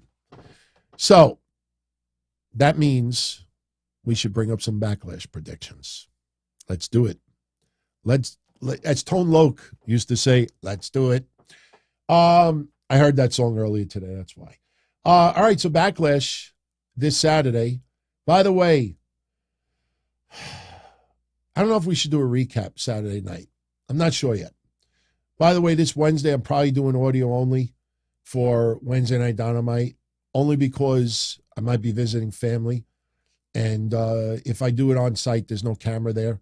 So just go to dontony.com and you'll be able to get the show this week. The Q&A that our channel members submitted questions for, that will be available on dontony.com Tuesday. And there will be a video version for the channel members too. So just always check the website, you know, this way, because not every show is going to be video. You know, we've talked about that before, but, you know, I have a feeling we will do a recap. Maybe we'll wait for Sunday, since everybody and their mother is going to do a recap Saturday night. So, you know, the more I think about it, we will do a Backlash recap Sunday night. We'll do a joint show with the sit down. We'll do Backlash recap and then we'll do a sit down. So we are doing one Sunday. All right, so Backlash, 7 matches. Some of these matches, let's be honest, predictable. I'm happy for Zelina Vega. Definitely has turned that corner. Listen, I remember the days where we were in COVID early on. And remember the days when she was with Andrade. And I never forget, one of the first times she went in the ring on the main roster. And I looked at her and I was like, wow, she's fucking tiny. Like, it was a hard sell for me for a little while when AJ Lee first came to that main roster, because suspension of disbelief, you know, now look at the roster at that time and you'll understand why I say that. But AJ Lee, I just felt like she's putting these submission moves on people. And like, I almost feel it's like when you go to like a carnival, and like your kid like jumps on your back and you're like on piggyback and you're walking through the carnival with your kids on your back, or you're at the beach and your kids jump on your back and you're walking through the sand. Like, every time I saw AJ Lee early on put a submission move on someone, jump on their back, I'm like, I feel like the other person just walk around like it's a joke. She quickly changed my mind. And AJ Lee was great, man. Zelina Vega, though, when she first hit that ring, I'm like, oh my God, she's going to get broken in half. I don't feel that way anymore. Zelina Vega actually could hold her own. Thea Trinidad. She's not bad, but she's not Rhea Ripley. She's good at, listen, Rhea Ripley's going to sell for her. Zelina Vega will get some offense in on Saturday. But in the end, Rhea Ripley's going to, as she said it, twist her like a pretzel. I'm sorry. I'm an older man. I'm not going to lie to you. Every time I hear Rhea Ripley talking about pretzels, I think about the honeymooners. Oh, you're going to twist me like a pretzel. Anybody know that episode? Harvey. Harvey. Every time I hear Rhea Ripley say, I'm going to twist it into pretzel, I don't know. I have flashbacks of the honeymooners. But Rhea Ripley's going to, in the end, twist her like a pretzel. Rhea Ripley will retain. And then Rhea Ripley will have Raw gold around her waist as of Monday. Rhea Ripley will remain your women's champion, Raw women's champion. Austin Theory defending the United States Championship against Bobby Lashley and Bronson Reed. As we already figured out, Bronson Reed has no shot whatsoever. What I think is going to happen is either Bobby Lashley is going to spear Bronson Reed, or Bronson Reed is going to splash Bobby Lashley, and Austin Theory is, well, it's not going to be easy for Austin Theory to throw Bronson Reed out of that ring. So I kind of think the opposite. Maybe Bobby Lashley spears Bronson Reed out of his boots, and right when he's about to go for the pin, Austin Theory throws Bobby Lashley outside the ring and steals the victory. I think Austin Theory will remain your United States champion. Bronson Reed has no shot because it would just totally fuck up those titles because Gunther is on Raw. Gunther is not defending on Backlash, which I know some people are disappointed. But again, there's a heavy Latino theme to this event, which is fine. No complaints here. But Austin Theory will remain. And listen, if they continue a feud with Austin Theory and Bobby Lashley, that's the easiest way to do it. Bobby Lashley was screwed out of the championship. Austin Theory took a cheap way to win, and that could continue their feud. Austin Theory will remain your United States champion. Moving on. Talk to me. The match nobody wants to see. Poor Omos. Poor Omos. I am an Homo sapien. I like the guy. Doesn't mean I wanted to see him against Seth Rollins, but Omos, he's going to be forced to carry his own a little bit. I thought he did fine against Brock at WrestleMania. He did a damn good job against Braun Strowman at Saudi Arabia's event last year. What's that? What's that phrase that people keep saying now that annoys the shit out of me? Like, when are we going to give so-and-so their presents? Is that what they call it? Or somebody in the chat room will know what I'm talking about. Like somebody who is not as respected. They use this dumb phrase and it's so watered down. They're flowers. Thank you, JS. If I had $1 every time, seriously, I put up the clip earlier about the Britt Baker shirt. I had to put it as a separate clip because that shirt is just a stupid thing to put on sale. You'll see the segment. I put it online. I don't want to start getting into it here. We'll talk about it on Wednesday, but what a stupid shirt to put on sale. You walk down the street with that shirt. I mean, you tell me how many AEW wrestling fans, Britt Baker. Oh, no, you're gonna have a lot of people like, why are you fucking wearing a shirt with a woman with a black eye on it? You think they're going to sit there and let you explain it? Oh, no, it's a storyline. Oh, yeah, you get punched right in the fucking mouth. Wear that in the street. See what happens. So, Omos, mark my words, everyone. In short time, you're going to see loads of people on social media. When are we going to give Omos his flowers? When are we going to give Omos his flowers? I'm telling you. The guy is not as bad as people perceive him to be. I don't like the squash matches. The match on Raw tonight was not needed. We know what he can do. He has no shot against Seth Rollins on Saturday. Seth Rollins gets this win. Omos will, put up a fight. Rollins will self him. It won't be as one-sided as Lena and Rhea Ripley.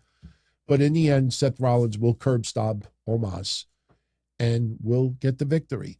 I just hope Omos puts on a good enough performance where people are like, hey, that match was not that bad.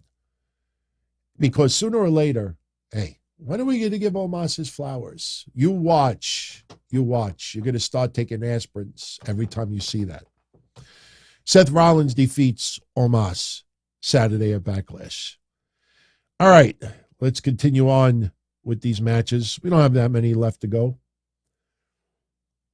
Okay. This is their swan song. The Usos and Solo Sikoa versus Kevin Owens, Sami Zayn, and Matt Riddle. I like the funny dynamic with Kevin Owens, just not into Matt Riddle. You're going to see more of those segments on Raw. It's almost like when Kevin Owens and Ezekiel, where they were kind of like both baby faces and like they were trying to Ezekiel's like, look, I know you're mad at me, but there's a funny dynamic with Riddle and Kevin Owens, and that'll continue a little bit, but it's not going to lead to a split. The question is, do you have the Usos and Solo Sikoa come out on top leading into SmackDown and an eventual moment with Roman Reigns returning? Roman Reigns has got to return to SmackDown. If he doesn't return this Friday, he's returning next Friday. And that situation with the Bloodline needs to be addressed. In my honest opinion, the Bloodline needs to lose in this match because you don't want any momentum with the Usos and Solo Sikoa winning, beating them, but they have no gold to back it up. You don't go into SmackDown feeling good. You got a victory, but you still have no gold. I think the Usos have to lose this match. I don't think Solo Sikoa loses. I don't think Solo is the one who is pinned, but I think the Usos will lose this match. And I think going into SmackDown, Roman Reigns will have a problem with the Usos, not so much for Solo Sikoa. So I'm going with Kevin Owens and Sami Zayn, along with Matt Riddle, to defeat the Usos and Solo Sikoa. I don't want to see Riddle eating another pin. Riddle has lost a lot since he returned. And that was a problem before he had to take some time off. He was losing too many matches. I mean, you think back, even when he was teaming with Randy, he was losing his share. When he would team up at the New Day, he was losing his share. Riddle lost a lot more matches than may be perceived. I don't think a loss should happen at Backlash. Now, when you look at this card, there's got to be a pretty even split with baby faces and heels winning. So it makes a match that was going to be coming up really, really interesting to talk about. I personally don't see the Bloodline winning this. I feel like you got to go with into SmackDown on a losing effort, because that just gives more reason for Roman Reigns to be angry. You know, because remember, it's not about the titles anymore. It's about taking care of a problem. And do you really take care of the problem if you're just going to be on different brands going forward? There's got to be something more. So I'm going to go with the Bloodline to lose this match at Backlash. All right, next. I think that leaves us, what, 2 matches? No, 3. 3 matches left. This one, I would have given it to Io Sky. But the fact that Io is going to turn babyface, the fact, let me say it like this. After all of the matches that Damage Control had for tag titles, every match that they have had for the last 6 months, I honestly thought once Raquel Rodriguez and Liv Morgan won, and we were moving on away from Damage Control. And tonight, Dakota Kai and Bayley getting a non-title match and getting a victory. Like, does anybody want to see Damage Control fight for the tag titles again? I think people are pretty much sick of it. So why would you give a win tonight for Bayley and Dakota Kai when nobody wants to see them fighting for the tag titles anymore? I think the only reason why you do that is to emphasize Io Sky's loss at Backlash. And I could see it clear as day. Bayley reads the riot act to Io Sky. We won. You lost. Now, I don't know if it happens the night of Backlash or if it happens the SmackDown afterwards, but Io Sky will lose this match. And there's going to be a breakup with Damage Control. Bayley and Dakota Kai could absolutely still be called Damage Control, but I think Io Sky is going to break away. And look, there's not many trios teams, especially on the women's side in WWE. So having Io Sky go on her own would definitely be a plus. The problem is you realize as well that Io Sky isn't winning any singles gold anytime soon. Bianca Belair will continue her reign, albeit with the SmackDown Women's Championship, but in my opinion, Io Sky loses this match to Bayley. It will be hard fought, but she will lose. Bad Bunny versus Damian Priest in a San Juan street fight. I am so undecided with this match. My original thought was Damian Priest is winning this. Judgment Day has momentum. There's no reason to put the win on Bad Bunny. He's not even a part-time wrestler. But then you realize they're doing a street fight. Santos Escobar is going to get involved. Rey Mysterio is going to get involved. Dominic Mysterio is going to get involved. Finn Balor is going to get involved. Cruz del Toro, Joaquin Wilder will probably get involved. So now you realize, because of the street fight, there's going to be a lot of other ingredients in this match. So now you say to yourself, okay, Bad Bunny doesn't need to wrestle, does love pro wrestling. Bad Bunny, biggest recording artist. You know, the publicity out of this, like the wrestling fan in me says, Damian Priest should not be losing this match. I can't buy into Bad Bunny's arm being raised. But I also look at Legado del Fantasma's inept. And I feel their arms need to be raised at some point.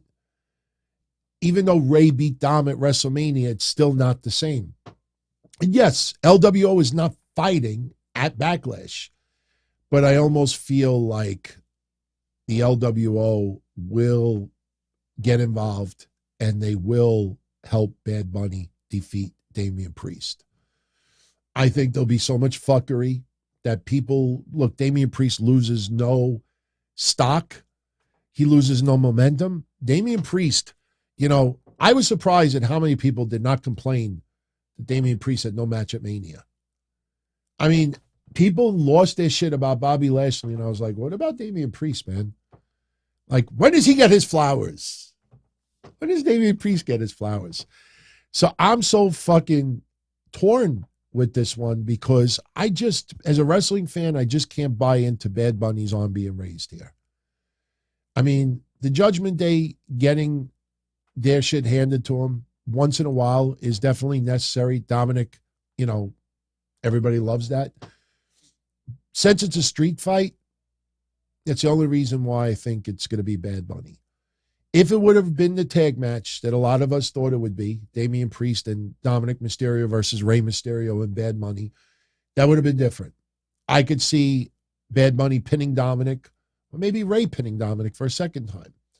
The fact that they made this a street fight means that there's going to be a lot of people getting involved. It's going to be a lot of fuckery. And trust me, that will help Bad Bunny because Bad Bunny, he's not experienced enough that he could go through a full-blown 5 to 10 minute match. You know, when he did what he did in the ring before, it was spots. It was planned spots, spot. Now, you can simply take the focus off of Bad Bunny and just have the LWO run down to the ring or Finn Balor or somebody else. And you'll realize there'll be points during this match where Bad Bunny is almost non-existent. So I'm going to go with Bad Bunny to win. As much as I don't want to see that, none against Bad Bunny, I think he's going to win. I think he's going to get this one. But there'll be a lot of interference, obviously. So that leaves one match. Brock Lesnar versus Cody Rhodes. Anybody feeling a DQ victory for Cody? I just feel there's a lot of people that don't think suspension of disbelief that Cody Rhodes could defeat Brock Lesnar. I've watched Brock Lesnar fight since, 2002? And there's been small guys to have beaten Brock Lesnar in the past.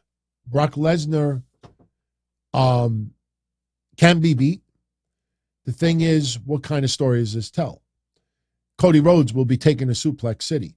Cody Rhodes will get his ass kicked during this match. Brock Lesnar will beat the shit out of Cody Rhodes.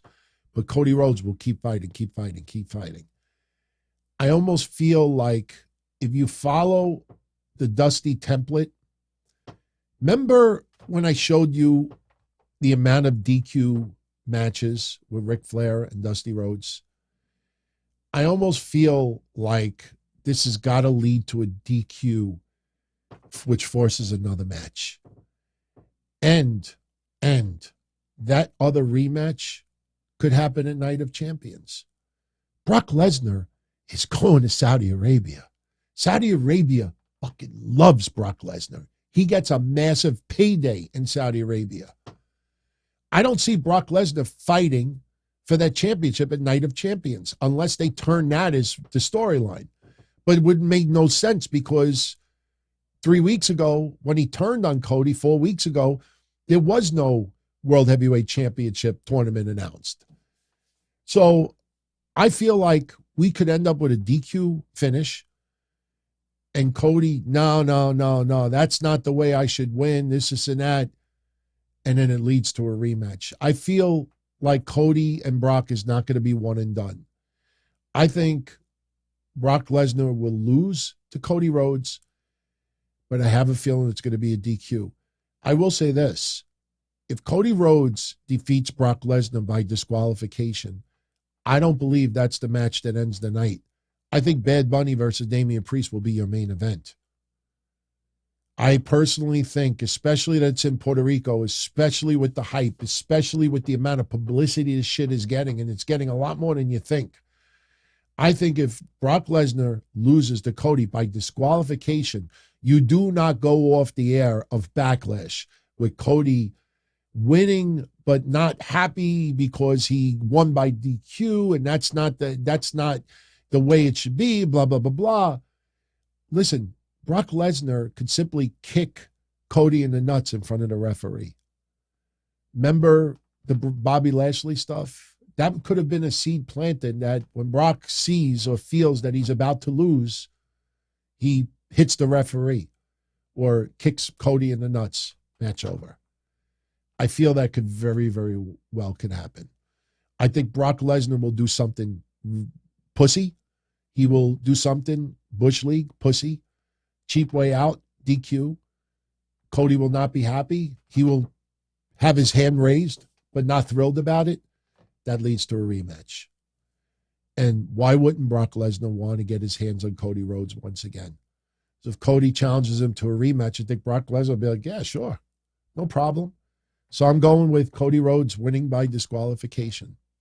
But again, if that happens, Bad Bunny versus Damian Priest will be your main event. Go off the air. I don't know how you feel about that. You're more than welcome to post your predictions in the comment section after we're done. Definitely love the feedback, although a lot of you are silent most of the time, which is okay. Not required to. Very quickly, I wanted to give a little congratulations. This definitely is deserving. You know, recently we talked about Carmella not being on TV, and it was a medical issue, but we didn't know what that medical issue was. Well, now we know. Carmella and Corey Graves are expecting their first child, which is beautiful because we just talked about it, that ectopic pregnancy that she had, which is so fucking awful. We just finished talking about that not that long ago. She is pregnant and everything is good. You know, the baby is where it's supposed to be. And I love what she wrote. After every storm comes a rainbow. Baby Polinsky is expected sometime in November. So that would mean that she is already 3 months pregnant, almost 3 months pregnant. So congratulations to Corey Graves and Carmella. They are going to expect their first child. Obviously, we're not going to see Carmella back in the ring, you know, at minimum until 2024. But after her ectopic pregnancy, which was just awful to learn about. I mean, I've heard about it, but I never really researched it, never needed to. When I researched it, I'm like, oh, man, that's fucking rough, man. And they tried again. This time it worked. So we wish them nothing but a healthy new baby. Good for them. All right. Wednesday's Dynamite. We got Guevara and MJF against Darby Allin and Jack Perry. And if Darby Allin and Jungle Boy win, they're in the match at Double or Nothing, which, you know, that's going to happen. Orange Cassidy, Adam Cole, Roderick Strong and Bandito versus Jericho Appreciation Society. We're going to have a 3 de Mayo, May 3rd, Battle Royal. The Elite will talk. Ricky Starks will take on Juice Robinson, and Saraya will be taking on Willow Nightingale. So that's what we have for Wednesday. The only 2 matches announced, as far as I know, for NXT is Dragon Lee versus JD McDonough. So JD McDonough will probably do the favors on the way out. And then we got the women's tag title match. And I think we may get a swerve go down tomorrow night. We'll see.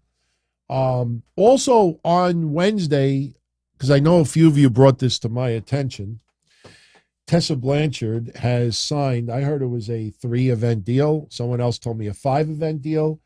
She will be performing for XPW, which is very, very interesting. So we will definitely talk about that on Wednesday. Also, we're going to talk about Trinity. We had a few conversations over the weekend about her debut in Impact Wrestling, and cool to see CM Punk showing up over the weekend. We'll talk about that. I don't know why people made such a big deal that he played Uno with some people in the back. I mean, people can't play cards. It made such a big deal about it. I'm like, it's cool. We talked about CM Punk on yesterday's sit-down episode. CM Punk is mending some fences. CM Punk is having closure. That's the best way I could describe what's going on with CM Punk right now. No publicity stunt, no ulterior motives other than closure. That's what's happening right now. I know it's boring, and I know that's not what a lot of people want you to believe, but that's what's happening right now. CM Punk is trying to have closure with the companies that he worked for in the past, and he just wants to be welcomed wherever he goes. He doesn't want to be an outcast anymore. He just wants to just be, listen, as you get older, you mature. So we'll talk about that on Wednesday. A little rumor killer. I don't even know why this turned into a story, because it was just a dumb fake post on Twitter. Somebody reported that Asuka requested her release from WWE. And again, it was a tweet by nobody. But I was checking my emails over the weekend. Hey, did you hear Asuka requested a release? Oh, what are your thoughts on Asuka requesting a release? I'm like, what the fuck are people talking about? And I looked on her Twitter, and I actually found that she responded to those rumors. And Asuka basically said, is this world full of lies or is it full of shit? That's exactly what she wrote on social media. And the person who wrote the original report deleted their tweet, but for some reason, everybody turned it into a news story. So, no, she did not request her release. I don't even know why I'm bringing it up, but enough of you out there bought into. That's why I don't like using tweets as news. The Mustafa Ali Aliyah story over the weekend started getting a lot of traction. The Cody Rhodes versus Roman Reigns at WrestleMania 40 is on the table. That got traction, and then people detracted that. And then over the weekend, the one that was fun is, oh, yeah, he's passing Hulk Hogan's reign. And then people started taking it seriously. And the people that were saying, oh, no, I was just expressing my opinion. That's why you got to be very careful how you express your opinion. When you just put it as a statement, people believe that what you're saying is factual. So, all right. Let's see what else we got to get into. I think we just got ratings and then we are done. I think we are done. So, here's your ratings for this week. No big surprises, but remember, tomorrow MLW, I believe a rerun of Jail is happening. And we'll see if Reels works out a new deal with MLW in the future. I think they will. We'll talk about that more on Wednesday. We've touched on it last week just a little bit. But, you know, in the end, MLW nowhere near the numbers that Reels was expecting them to get. So I believe if they return, it'll probably be on a different day and a different time. And remember, whenever MLW is on Reels, they're forced to be blacked out on Peacock. See, a lot of people don't know, but Reels is now available on Peacock. I canceled my Philo subscription a couple of days ago because when I watch On Patrol Live, I could watch it on Peacock Fridays and Saturdays live. I don't have to watch it on Philo anymore. I save $30 that way. But anytime MLW is on Reels, it's blacked out on Peacock. Nothing. It's just a black screen because of WWE's deal. They have exclusivity. So here's what your ratings look like over the last week. Raw last week. Raw is fascinating. Today is going to be a big number. They're breaking 2 million tonight. Last week they did 1,815,000. The exact same number as the week before. And 2 weeks before that, they were 1,813,000. 3 weeks in a row, Raw did between 1,813,000, 1,815,000. That's consistency.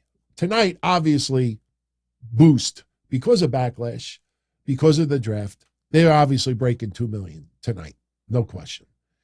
MLW last week did 61,000. That is up from the week prior's 48,000. And, you know, they finish averaging about, 60,000 viewers. Again, nowhere near what Reels thought they were getting. They thought they were getting triple digits. Anybody that tells you otherwise is lying to you. Or they just want to hand job Court Bauer. They want to fondle him a little bit. NXT last week with the spring break and had a nice increase. They drew 647,000 viewers. That is up from the week prior, 565. I was joking last Wednesday that I said anything under 650 would be a disappointment. They did 647, so we were close enough. AEW All Access last week only did 299,000. That's their return. They had a week hiatus with that show. Dynamite last week did 863,000. That is slightly up from the week prior's 830. I can't wait for these playoffs to be over to see how much these numbers change. Interesting that the Big Bang Theory lead-in is down a couple 100,000 viewers, which is funny because people blame it on the playoffs. Yet, if you look at all the other quarters, they reflect even before the playoffs. The Big Bang Theory lead-in is really the main quarter that has changed. So pretty, and the main events. Kenny Omega and Takeshita against the Butcher and the Blade last week was the lowest rating of the whole night. That Kenny Omega main eventing Dynamite only did 774,000. That's a trend that nobody wants to tell you about that we've noticed over the last 2 months, that their main events, people are not sticking around like they used to. They used to be a nice increase going into the main event. Now it's this. And I'll add another tidbit to it, just so you know. The quarter before the main event, they had 110,000 viewers more. 110,000 viewers with Nielsen boxes chose to turn the TV to another channel or off when Kenny Omega and Takeshita hit the ring. Not bullshitting you.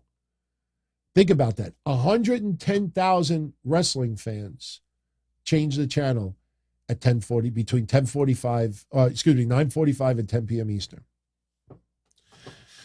New Japan last week did 52,000 viewers. That is slightly up from the week prior, 51,000. Something very interesting with Impact Wrestling. Impact Wrestling the prior week did 133,000 viewers. And I'm really interested to see what number they do Thursday with Naomi making her debut. I think Naomi actually may draw better numbers than Kenny Omega did in Impact. I'm not shitting you. But what's interesting is that nobody has the rating for Impact from last week. It didn't break the top 150. And Impact usually breaks it very comfortably. I could only imagine what rating they got. Somebody told me that they drew about 115,000. And I did a little research, and if they did, then they should be on my top 150 list, and they're not.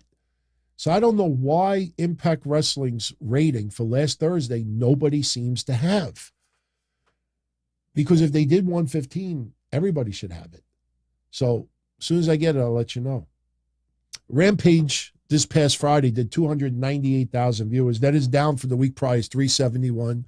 It happened at 5:30 at night. Suddenly the time is a big deal. But when it was a lead-in from the playoffs and quarter did 1,400,000 viewers, nobody was like, oh, well, that's because of the playoffs. Babies. SmackDown, although I will say Rampage's rating was low because of the time change. SmackDown, big number this draft from Friday. They did 2,473,000 viewers. That is way up from the week prior's 2,175,000. So SmackDown this past week did a really, really nice number. And I think tonight they break 2 million easily. So pretty good number. And check this out. We had 2 episodes of A&E Rivals this week, both highlighting Steve Austin with the debut of his reality show that's on A&E. The A&E Rivals of Steve Austin versus Bret Hart, that rating did 445,000. And the episode of him versus Shawn Michaels, that did 433,000. So very, very similar numbers for both shows. You compare that to the week prior, which was Hogan versus Piper, that only did 357. Not as much love for Hogan and Piper. So, all right. With that said, we're at the 2-hour mark. We went longer tonight. We went a little longer, I think, on Saturday as well. Hey, we had the draft. Wanted to take our time. I'm very, very appreciative to every single one of you who helped me with the supplementals earlier. So I have some typing to do because I have to update the synopsis. I got to put it everywhere as well. Got to go through the supplementals and organize it. And, but again, look, I don't have the screenshot of the SmackDown roster as it is right now, but this is your Raw roster. And you look at it and there is so much potential for new, fresh feuds, for some pushes for some people that should have those pushes. I am so excited to see what Gunther does. I think Imperium definitely has a shot to dethrone Kevin Owens and Sami Zayn for those tag titles down the line. It's not out of the realm.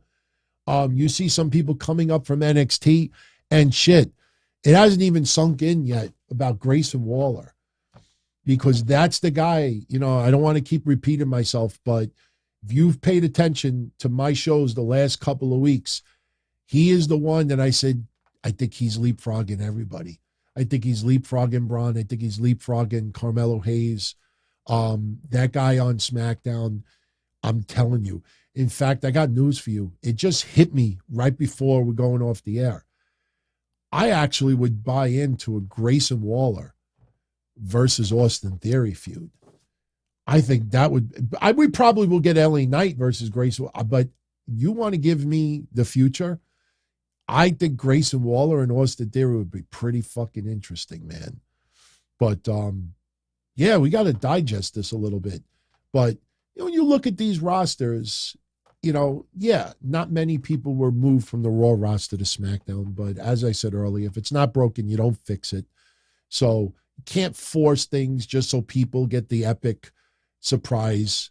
You got to do it for the right reasons. I think this draft was a hell of a lot better than the way people portrayed it. And when you look at the finished product, the finished rosters, how could you complain? Seriously. Look at that roster and tell me that ask yourself this. Look at the roster for Raw before the draft. Look at it afterwards. Look at the SmackDown roster before the draft and afterwards. And you tell me if the rosters are stronger now than before or weaker. If anything, NXT is suffering. NXT is suffering because some of their bigger established names who have obviously improved significantly are gone. And this promotion cannot be Carmelo Hayes and Braun Breaker only. Battleground, they're going to fight. But afterwards, somebody's got to step up. Don't want Trick Williams splitting with Carmelo Hayes, but that keeps coming up in the back of my mind. So, hey, it's been real. I hope everybody enjoyed it. If you got any feedback, you're more than welcome to post it in the comment section. For my Patreon family, I will be live Tuesday night after NXT, and we'll do our usual Patreon show. As far as the next DTKC show, I will talk to Kev sometime this week, and we'll set something up, and that'll be fun. We've had a ball. And if you haven't checked out our prediction show yet, definitely worth a listen. You'll be pretty surprised, like how some of the things turned out to be. But guys, it's been real. Yeah, as I'm closing things out, I'm still looking at this, man. It's weird. It's weird because we're looking at the same person. It's not necessarily just that he looks so much like Karrion Kross, but that's the same person. And yeah, that's pretty wild. I'm sure by now Kross has definitely seen that, but pretty crazy, man. Pretty crazy. You all be well. Have a great night, and I will catch you all again soon. As far back as I can remember, I always wanted to be a podcaster. For me to live any other way was nuts. To me, those goody-good people who worked shitty jobs for bum paychecks and took the subway to work every day and worried about their bills were dead. I mean, they were suckers. They had no balls. If I wanted something, I just took it. I ran everything. I paid the bills. I paid the hosts. I even paid the masked maniac. Everybody had their hands out. Everything was for the taking. We always called each other good fellas. You would always hear from somebody. You're gonna like Don Tony.